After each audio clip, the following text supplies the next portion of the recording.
नमस्कार, मैं रवीश कुमार। आज की जानकारी सीधे आपकी पेंशन, आपके अधिकार और आपके भविष्य की सुरक्षा से जुड़ी है। ये उन सभी लोगों के लिए खास है जो पेंशन का इंतजार करते हैं, जो अभी पेंशन ले रहे हैं या जिनकी पूरी जिंदगी इस भरोसे पर टिकी है कि रिटायरमेंट के बाद कम से कम एक निश्चित सहारा जरूर मिलेगा। अगर आप चाहते हैं कि ऐसे ही ज़रूरी अपडेट्स आपको लगातार और साफ तरीके से मिलते रहें तो सब्सक्राइब ज़रूर कर लीजिए, क्योंकि पेंशन से जुड़ी छोटी सी जानकारी भी कई बार बड़ा फ़र्क पैदा कर देती है। साथ ही इसे अपने जानने वाले पेंशन धारकों तक शेयर भी कीजिए, इसीलिए ताकि कोई भी महत्वपूर्ण बात किसी से छूट न जाए। पिछले कुछ महीनों में ईपीएफ 95 पेंशनर्स का जो दबाव बना, जो आंदोलन और हड़ताल जैसी स्थिति बनी, उसने सरकार और सिस्टम दोनों का ध्यान एक बार फिर पेंशन के सबसे दर्दनाक हिस्से पर खींचा। लंबे समय से एक ही शिकायत थी कि न्यूनतम पेंशन इतनी कम है कि बुजुर्गों के लिए दवा, राशन और किराए में से किसी एक को चुनना पड़ता है। इसी वजह से मांग तेज हुई, आवाज़ देश भर में उठी और कई जगहों पर एक जैसा संदेश दिया गया कि अब सिर्फ आश्वासन नहीं, ठोस समाधान चाहिए। इसी पृष्ठभूमि में अब ऐसी रिपोर्ट्स और चर्चाएं सामने आ रही हैं कि 2000 पेंशन से जुड़े कुछ नियमों में बड़े बदलाव पर काम तेज किया गया है और कई बिंदुओं पर राहत का रास्ता निकाला जा सकता है। यहाँ एक बात समझना जरूरी है, जब तक कोई आधिकारिक आदेश, गजट नोटिफिकेशन या स्पष्ट सरकारी परिपत्र सामने नहीं आता, तब तक किसी भी बदलाव को अंतिम सत्य मानकर चलना ठीक नहीं। लेकिन संकेत, बैठकों की दिशा और लगातार बढ़ता दबाव ये जरूर बताता है कि मामला हल्का नहीं रहा। इन्हीं चर्चाओं के बीच सबसे बड़ा दावा और सबसे ज्यादा चर्चा जिस पर हो रही है वो ये कि ईपीएफ 95 पेंशनर्स के लिए कुछ प्रमुख नियमों को सरल करने और पेंशन को व्यावहारिक बनाने की दिशा में कदम उठाए जा सकते हैं। जो बातें सामने रखी जा रही हैं उनका सार ये है कि पेंशन का लाभ ज्यादा लोगों तक पहुंचे, गणना का तरीका ज्यादा न्यायपूर्ण हो, परिवार की सुरक्षा मजबूत हो, भुगतान की प्रक्रिया आसान बने और न्यूनतम पेंशन का स्तर ऐसा हो जो बुजुर्गों को सम्मान से जीने दे। अगर आप चाहते हैं कि जैसे ही कोई आधिकारिक अपडेट आए उसे बिना भ्रम के और सीधे आपके काम की भाषा में समझाया जाए तो सब्सक्राइब ज़रूर कर लीजिए। ऐसे मामलों में अफवाहें भी बहुत फैलती हैं, इसीलिए सही अपडेट समय पर मिलना ज़रूरी है। अब जो पहला बड़ा बदलाव बताकर चर्चा की जा रही है वो न्यूनतम सेवा अवधि से जुड़ा है। पहले व्यवस्था में ये माना जाता था कि अगर किसी ने तय सीमा से कम सेवा की तो उसे नियमित पेंशन की जगह केवल फंड का एक हिस्सा या निकासी जैसा लाभ मिलता है। अब ये बात सामने रखी जा रही है कि इस बाध्यता को कम करने या खत्म करने पर विचार हो सकता है, ताकि छोटी अवधि में काम करने वाले असंगठित या अर्ध संगठित क्षेत्र में काम करने वाले लोगों को भी पेंशन सिस्टम के भीतर बेहतर सुरक्षा मिल सके। कई बार लोग परिस्थितियों के कारण नौकरी बीच में छोड़ता है देते हैं, खासकर महिलाएं या वे कर्मचारी जो कॉन्ट्रैक्ट, अस्थायी या इंटरमिटेंट काम में होते हैं। ऐसे लोगों को भी भविष्य की सुरक्षा देने की दिशा में नियमों को ज्यादा संवेदनशील बनाने का दबाव लगातार बढ़ रहा है। दूसरा बड़ा मुद्दा पेंशन की गणना का है। अक्सर शिकायत रहती है कि पेंशन की गणना में कई घटक शामिल नहीं होते या अंतिम वर्षों के औसत वेतन के आधार पर जो तरीका अपनाया जाता है उससे वास्तविक लाभ कम बनता है। अब चर्चाएं ये इशारा करती हैं कि पेंशन गणना के तरीके को ज्यादा पारदर्शी और ज्यादा लाभकारी बनाने के सुझावों पर विचार किया जा सकता है। कुछ लोग ये भी चाहते हैं कि महंगाई के प्रभाव को देखते हुए गणना में ऐसे घटक शामिल हों जो पेंशन को वास्तविक जीवन के खर्च के अनुरूप बनाएं। यहाँ भी याद रखिए, अंतिम फैसला तभी माना जाएगा जब लिखित आदेश आएगा, लेकिन ये मुद्दा अब केवल बहस नहीं रहा, मांग बन चुका है। तीसरा बड़ा बदलाव जो बताया जा रहा है वो पारिवारिक पेंशन से जुड़ा है। बहुत से परिवारों के लिए सबसे बड़ा डर यही होता है कि पेंशनर के बाद घर का सहारा क्या रहेगा। इसीलिए पारिवारिक पेंशन को मजबूत करने की मांग लगातार उठती रही है। चर्चाओं में ये बात सामने आती है कि परिवार को मूल पेंशन का बेहतर अनुपात मिल सके और आश्रित बच्चों के लिए भी कोई सुरक्षित व्यवस्था बनाई जाए, खासकर तब जब परिवार की स्थिति कमजोर हो। शिक्षा जैसी ज़रूरतें कई बार परिवार को तोड़ देती हैं, इसीलिए बच्चों की सुरक्षा और पढ़ाई के लिए अलग व्यवस्था की ज़रूरत पर भी जोर दिया जा रहा है। ये बदलाव अगर व्यावहारिक रूप से लागू होता है तो अनेक परिवारों के लिए बहुत बड़ा सहारा बन सकता है। चौथा मुद्दा प्रक्रिया का है। पेंशन से जुड़ा हर काम अक्सर बुजुर्गों के लिए सबसे बड़ी परेशानी बन जाता है। कागज, लाइन, दफ्तर के चक्कर, बार बार सत्यापन। इसी कारण लंबे समय से मांग है कि पूरा सिस्टम डिजिटल और पारदर्शी बने।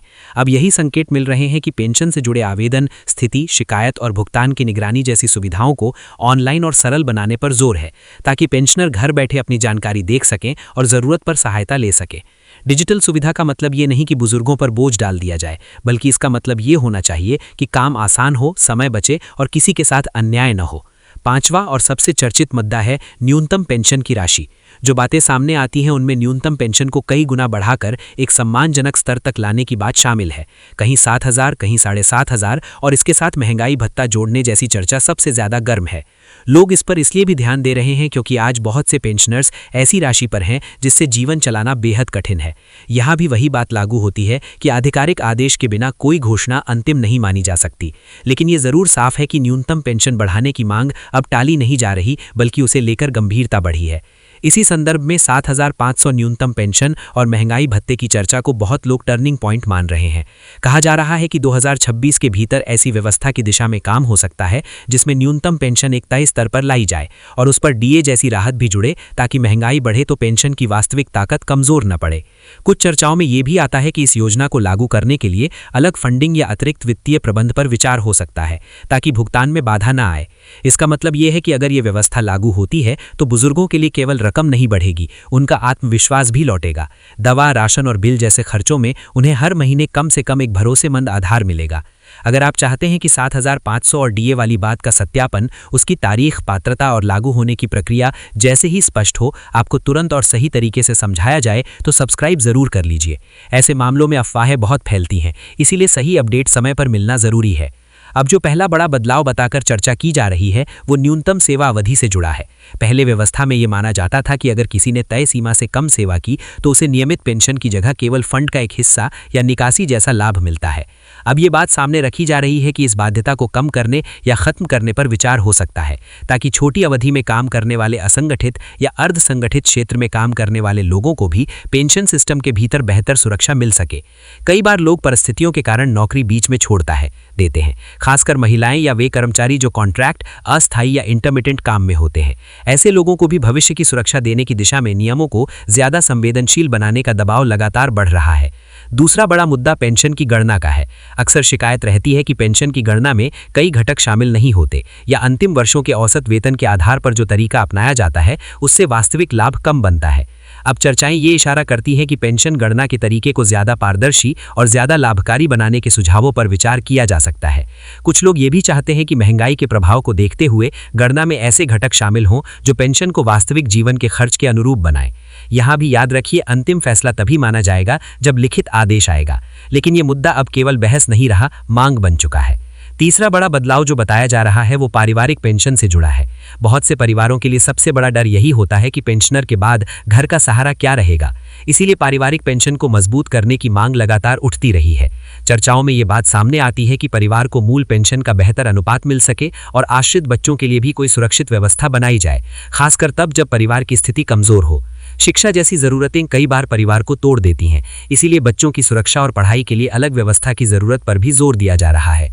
ये बदलाव अगर व्यावहारिक रूप से लागू होता है तो अनेक परिवारों के लिए बहुत बड़ा सहारा बन सकता है। चौथा मुद्दा प्रक्रिया का है। पेंशन से जुड़ा हर काम अक्सर बुजुर्गों के लिए सबसे बड़ी परेशानी बन जाता है। कागज, लाइन, दफ्तर के चक्कर, बार बार सत्यापन। इसी कारण लंबे समय से मांग है कि पूरा सिस्टम डिजिटल और पारदर्शी बने। अब यही संकेत मिल रहे हैं कि पेंशन से जुड़े आवेदन, स्थिति, शिकायत और भुगतान की निगरानी जैसी सुविधाओं को ऑनलाइन और सरल बनाने पर जोर है, ताकि पेंशनर घर बैठे अपनी जानकारी देख सकें और जरूरत पर सहायता ले सकें। डिजिटल सुविधा का मतलब ये नहीं कि बुजुर्गों पर बोझ डाल दिया जाए, बल्कि इसका मतलब ये होना चाहिए कि काम आसान हो, समय बचे और किसी के साथ अन्याय न हो। पांचवा और सबसे चर्चित मुद्दा है न्यूनतम पेंशन की राशि। जो बातें सामने आती हैं उनमें न्यूनतम पेंशन को कई गुना बढ़ाकर एक सम्मानजनक स्तर तक लाने की बात शामिल है। कहीं 7,000, कहीं 7,500 और इसके साथ महंगाई भत्ता जोड़ने जैसी चर्चा सबसे ज्यादा गर्म है। लोग इस पर इसलिए भी ध्यान दे रहे हैं क्योंकि आज बहुत से पेंशनर्स ऐसी राशि पर हैं जिससे जीवन चलाना बेहद कठिन है।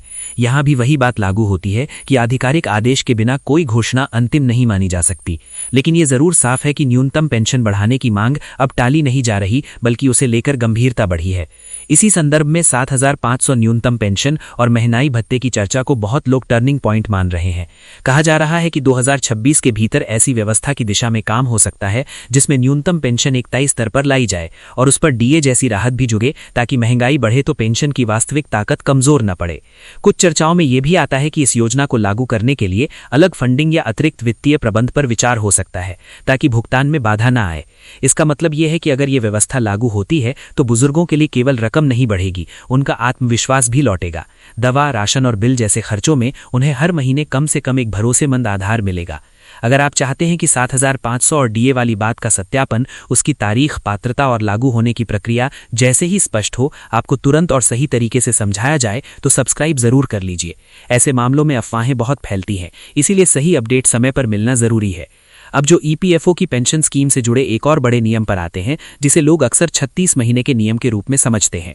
लंबे समय से ये शिकायत रही कि यदि किसी ने लगातार तय अवधि तक सेवा नहीं की तो उसे पेंशन का लाभ नहीं मिलता और वो प्रणाली बाहर हो जाता है। लेकिन अब राहत की दिशा में ये बात सामने आती है कि ऐसे नियमों को सरल किया जाए ताकि छोटी अवधि की नौकरी करने वाले भी सिस्टम में बने रहें और उनके योगदान का लाभ उन्हें भविष्य में सुरक्षा के रूप में मिल सके। असंगठित और अर्धसंगठित क्षेत्र में काम करने वाले लाखों लोग जिनकी नौकरी बार बार बदलती है, उनके लिए ये बदलाव बहुत बड़ा हो सकता है। महिलाएं जो विवाह, गर्भावस्था, बच्चों की देखभाल या पारिवारिक जिम्मेदारियों के कारण बीच में नौकरी छोड़ती हैं, उनके लिए भी ये सुरक्षा का रास्ता बन सकता है। इन बदलावों का व्यावहारिक असर क्या होगा ये समझना जरूरी है। सबसे पहले तो न्यूनतम पेंशन बढ़ने से वित्तीय सुरक्षा मजबूत होती है। एक तय राशि हर महीने आए तो घर का बुनियादी खर्च संभलता है। दूसरी बात, अगर महंगाई भत्ता या उससे जुड़ा कोई प्रावधान पेंशन में जुड़ता है तो महंगाई से सुरक्षा मिलती है। तीसरी बात, पारिवारिक पेंशन मजबूत होने से परिवार की सुरक्षा बढ़ती है और पेंशनर के बाद भी घर के लोग पूरी तरह असहाय नहीं होते। चौथी बात, डिजिटल प्रक्रिया से बुजुर्गों को दफ्तरों के चक्कर कम करने पड़ते हैं और पारदर्शिता बढ़ती है। और पांचवी बात, स्वास्थ्य बीमा या किफ़ायती स्वास्थ्य सुरक्षा जैसी चर्चा भी इसीलिए ज़रूरी है क्योंकि बुजुर्गों का सबसे बड़ा खर्च इलाज होता है। ये अभी संभावना और विचार के स्तर पर ज़्यादा दिखता है, लेकिन अगर ऐसी व्यवस्था बनती है तो ये वास्तविक राहत बन सकती है। अब आते हैं उस मुद्दे पर जो वर्षों से सबसे ज़्यादा बहस में है, पुरानी पेंशन योजना यानी ओपीएस। लंबे समय से कर्मचारी संगठनों का एक बड़ा वर्ग ये कहता रहा है कि ओपीएस जैसी गारंटीड पेंशन व्यवस्था से ही वास्तविक सुरक्षा मिलती है, जबकि नई पेंशन व्यवस्था में बाजार आधारित अनिश्चितता बनी रहती है। एनपीएस में कर्मचारी को अपनी सैलरी का एक हिस्सा योगदान के रूप में देना पड़ता है। सरकार भी योगदान देती है, लेकिन पैसा बाजार में निवेश होता है और रिटर्न बाजार के उतार चढ़ाव पर निर्भर करता है। बहुत से कर्मचारियों की चिंता यही है कि रिटायरमेंट के बाद पेंशन की निश्चित गारंटी नहीं रहती और यही चिंता सबसे ज़्यादा असुरक्षा पैदा कर दी है। इसके उलट ओपीएस में ये भरोसा होता था कि रिटायरमेंट के बाद अंतिम वेतन का एक तय हिस्सा, अक्सर 50% के आसपास, पेंशन के रूप में मिलेगा और उस पर महंगाई राहत जैसी व्यवस्था भी जुड़ती रहेगी। यही कारण है कि ओपीएस की मांग भावनात्मक नहीं बल्कि सुरक्षा आधारित मांग बन गई है। इस मुद्दे पर अलग अलग राज्यों ने अपने निर्णय लिए और कुछ राज्यों ने ओपीएस जैसी व्यवस्था बहाल भी की। इससे केंद्र पर दबाव भी बढ़ता है और चर्चा का दायरा भी बड़ा होता है। साथ ही कानूनी स्तर पर भी इस विषय की बहस चलती रही है और इसी कारण लोग मानते हैं कि 2026 के भीतर इस मुद्दे पर बहस और तेज हो सकती है।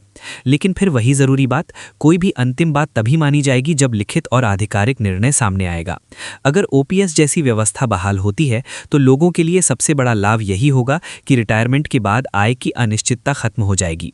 मान लीजिए किसी कर्मचारी की आखिरी सैलरी एक निश्चित स्तर पर है तो उसका 50% हर महीने पेंशन के रूप में आने लगेगा और डीए-डीआर जैसी बढ़ोतरी के साथ समय के साथ वो बढ़ती भी रहेगी। इससे कर्मचारी मन की शांति के साथ रिटायरमेंट की योजना बना सकता है। साथ ही ग्रेच्युटी, लीव इनकैशमेंट और अन्य सेवानिवृत्ति लाभों के साथ ये व्यवस्था आर्थिक स्थिति को मजबूत बनाती है। लोग अपने जमा धन को जल्दी खत्म किए बिना जीवन चला पाते हैं और हर महीने का भरोसेमंद सहारा बना रहता है। अब यहाँ पर सबसे ज़रूरी सलाह यह है कि इस पूरे विषय में सतर्क रहना बहुत ज़रूरी है। पेंशन और वेतन से जुड़े मामलों में अफवाहें बहुत तेज़ी से फैलती हैं। कोई भी बड़ा दावा सुनकर तुरंत विश्वास करना सही है। धन्यवाद।